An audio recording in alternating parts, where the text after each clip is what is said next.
월리버입니다. 제가 주말 동안 제약바이오 관련된 우리 영상은 못 올렸고 브이로그 하나 올렸으니까 구경해주시고 여의도 주말 출근 브이로그 하나 봐주시길 바래요.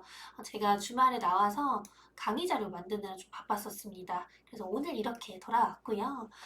지금 제약바이오가 전체적으로 좋지 않아요. IT가 강세를 보이고 있는 상황이고 역사적으로 IT, 반도체 쪽이 고성장을 보여줬을 때 제약바이오가 안 좋았던 경우가 많았었습니다.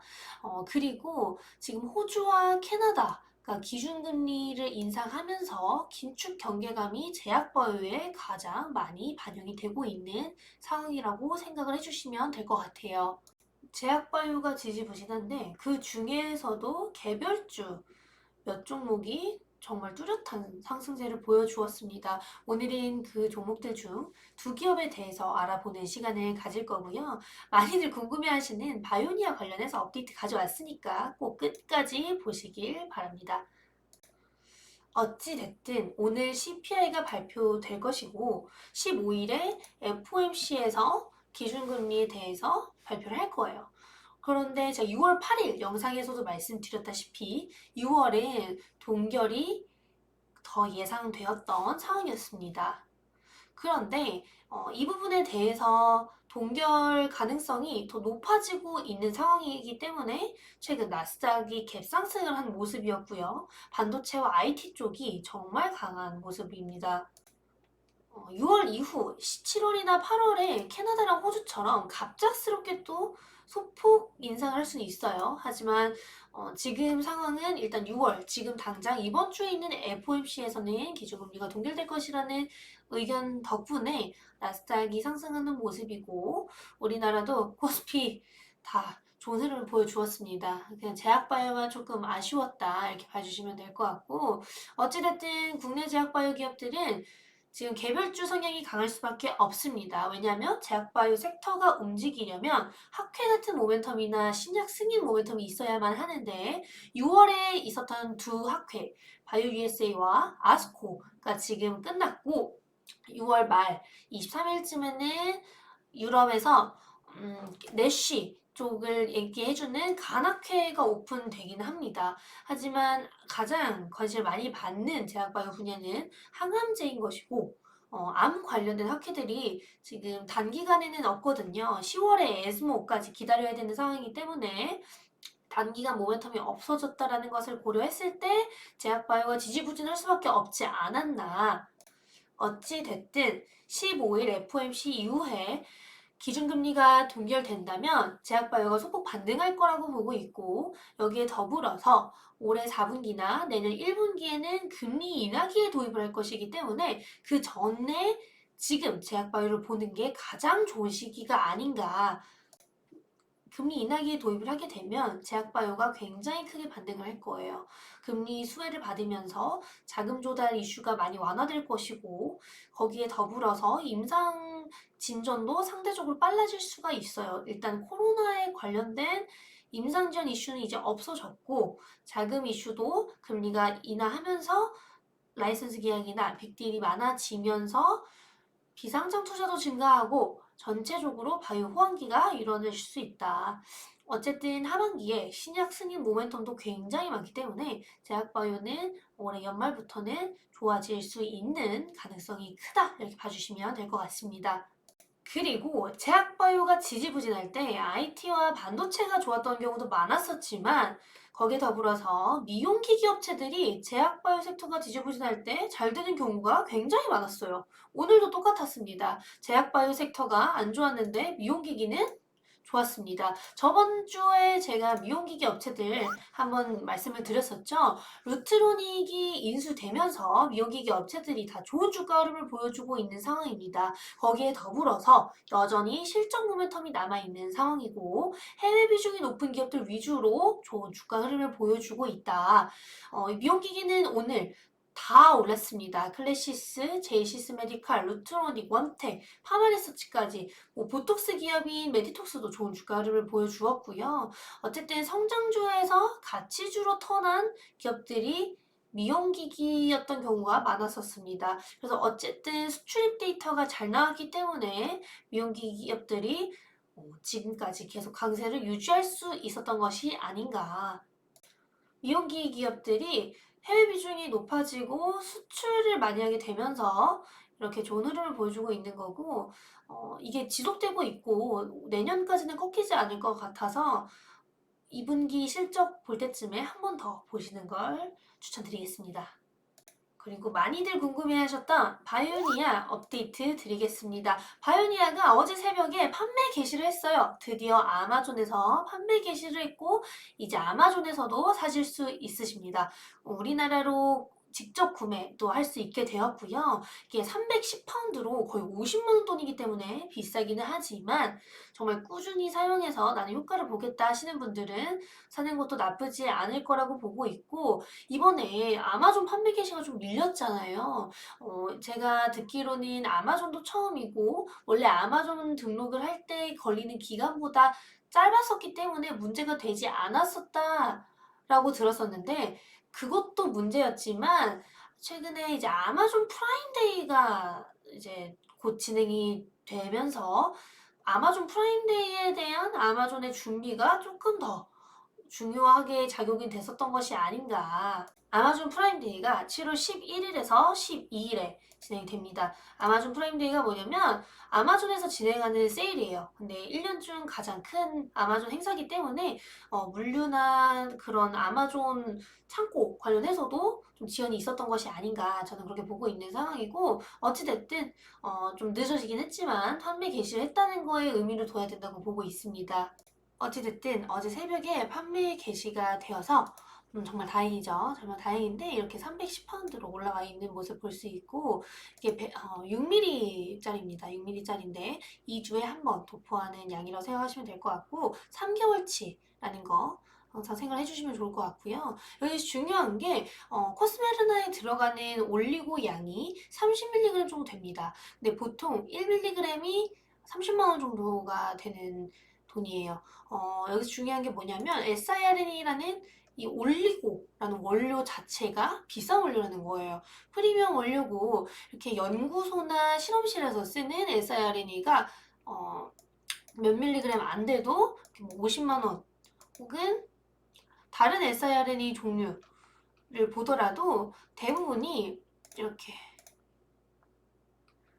70만 원 정도 하면서 몇십만 원 값은 나갑니다. 이게 제가 알기로는 몇 밀리그램이 안 되는 걸로 알고 있거든요. 지금 바이오니아가 판매를 하는 이 탈모 화장품이 치료제도 아니고 원료로 쓰이는 올리고도 아니지만 어찌됐든 원료 자체가 비싼 것은 맞고, 그렇기 때문에 원료를 고려했을 때는 싼 상황이라고 생각을 해주시면 좋을 것 같습니다. 여기서 제일 중요한 거는 지금 초도 물량 대비 얼마나 남았나요? 일 거예요. 바이오니아가 지금 판매를 시작하고 제가 한번 찾아봤는데 여기에 400개 정도라고 업데이트를 해서 살 수 있느냐라고 했을 때 아직 살 수 있습니다. 근데 아까는 410개로 했을 때 살 수 없다고 나와 있어요. 지금 403개가 맥스로 살 수 있는 양이다 라고 나와 있는 걸 보면 400개 정도가 남아 있는 걸 알 수 있고, 초도 물량이 2,000개에서 3,000개 정도로 저는 들었었기 때문에 아직 지금 많이 남지 않은 상황이다. 그래도 이번 주나 다음 주 내로는 솔드아웃이 될 수 있지 않을까 하는 기대감이 조금 있는 상황입니다. 여기서 더 중요한 거는 지금 수량이 많이 남지 않았기 때문에 선적을 미리 보내놓는다고 하더라고요. 이게 아무래도 아마존 관련 배송 지연도 있을 수도 있고 프라임데이 지연도 있을 수도 있고, 거기에 선적 관련해서도 저번처럼 약간 통관 프로세스가 오래 걸릴 수 있기 때문에 미리미리 수량을 많이 보내놓을 것이기 때문에 연말까지 지속적인 매출 상승은 가능할 거다 이렇게 보고 있습니다. 바이오니아가 오늘은 11% 정도의 상승세로 장을 마감했는데 계속해서 기대감을 이끌었었던 아마존 판매 개시가 오늘 좀 반영이 된 거라고 보고 있고요. 지금 생각보다 많이 남지 않은 수량 때문도 한몫하고 있다 이렇게 보고 있는 상황이고, 여기서 한 가지 더 이슈가 있었죠. 메디클이라는 기업과 협업을 했다라는 언급이 나오고 있습니다. 메디클은 사실 엄청나게 큰 회사는 아니고요. 터키 회사입니다. 메디클은 탈모와 더마 쪽을 중점으로 하는 메디컬 회사인데 여기서 중요한 거는 바이오니아 측에서는 조율 중이라고 하더라고요. 메디클보다는 더 큰 대형 헬스케어 기업과 지속적으로 미팅을 하고 있고 그 회사들과 조율을 해서 협업을 할 가능성이 조금 더 높아 보인다라고 말씀을 주셨습니다. 그렇기 때문에 지금 메디컬 오피셜 사이트에 들어가 보면 메디컬 회사 측에서 코스메틱을 벌써 홍보를 하고 있어요. 네, 이 부분을 확실히 하셔야 되는 게 메디컬이라는 사이트인데 여기 사이트에 들어가 보면 코스메르나를 홍보하고 있는 상황입니다. 그리고 코스메르나가 정말 엄청난 탈모 관련 화장품이다라는 걸 지속적으로 언급해주고 있지만 확정된 사안은 아니라는 거. 근데 이게 악재가 아니라 어, 바이오니아는 원치 않았고 회사 측에서도 몰랐는데 이렇게 미리 올려줘 버린 거예요. 그래서 일단 메디클이 굉장히 강하게 바이오니아와의 협업을 원하고 있다. 터키 쪽은 가능하겠지만 전 세계를 봤을 때 조금 더 대형 기업이랑 할 확률이 높다 정도까지 생각을 해주시면 될 것 같습니다. 그리고 오늘 또 상승을 많이 한 또 하나의 코스피 기업 SK바이오팜입니다.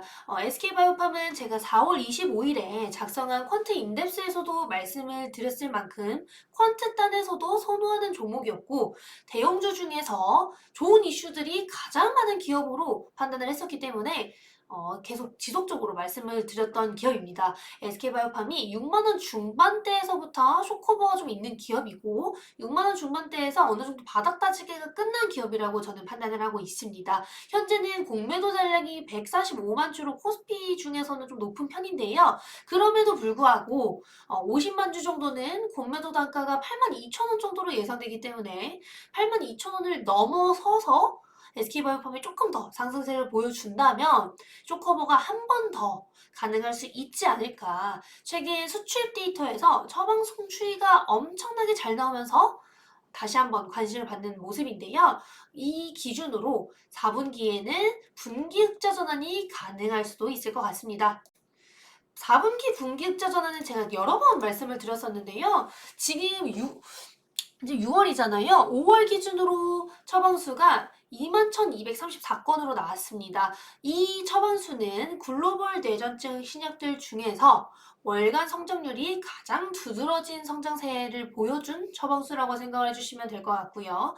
4월 달이 생각보다 소폭 감소를 하면서 걱정이 됐었는데 5월 달 처방수가 굉장히 잘 나왔고 미국 직접 판매를 하면서 코로나 이후에 못했던 대면 영업을 올해 좀 많이 하고 있는 상황입니다. 그래서 하반기로 갈수록 처방수 추이가 조금 더 많이 올라올 수 있는 기업이라고 보고 있는 상황이고 이대로 우상향을 하게 된다고 한다면 이 처방수만으로도 지금 엑스코프리의 처방 추이만으로도 분기 흑자 전환이 가능할 것이고 거기에 더불어서 2025년에서 26년 사이에는 카리스파메이트라는 소화기 뇌전증 약의 신약 승인 거기에 엑스코프리의 적응증 2종 확장까지 기대되는 모멘텀이 많기 때문에 82,000원쯤까지 한 번 더 상승을 하게 된다면 숏커버로 우리가 생각하는 것보다는 조금 더 상승을 할 수 있겠다.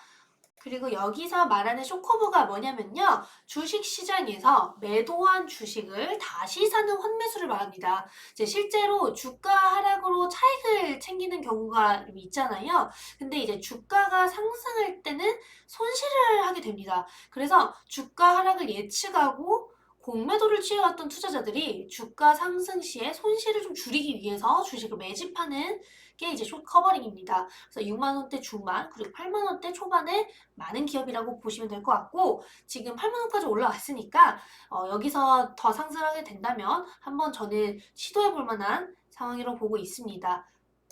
그런데 지금 제약바이오 시장 자체가 불안정하기 때문에 만약에 하락을 하게 된다면 저는 조금 더 하단에서 많이 모으시는 걸 추천드리는 기업이에요. 오늘 기준금리 관련해서 그리고 FOMC 관련해서 거기에 제약바이오 섹터가 안 좋았었던 이유 그런데 미용기기는 좋은 이유까지 간단하게 설명을 드렸고 제약바이오 섹터가 지지부진함에도 개별주가 움직일 수 있었던 이유 그리고 그 개별주 중에서 가장 눈에 띄었던 이종 관련해서 간략하게 설명을 드려보았습니다. 제가 개인적으로 정기적인 성장성을 좋게 보는 기업 2종에 대해서 설명을 드렸고요. 혹시나 또 궁금하신 기업 있으시면 혹은 관련 기업들 있다라고 생각을 하시면 댓글로 한 번 더 부탁드리겠습니다. 그럼 제가 Q&A 때 한 번 또 뵐게요. 안녕!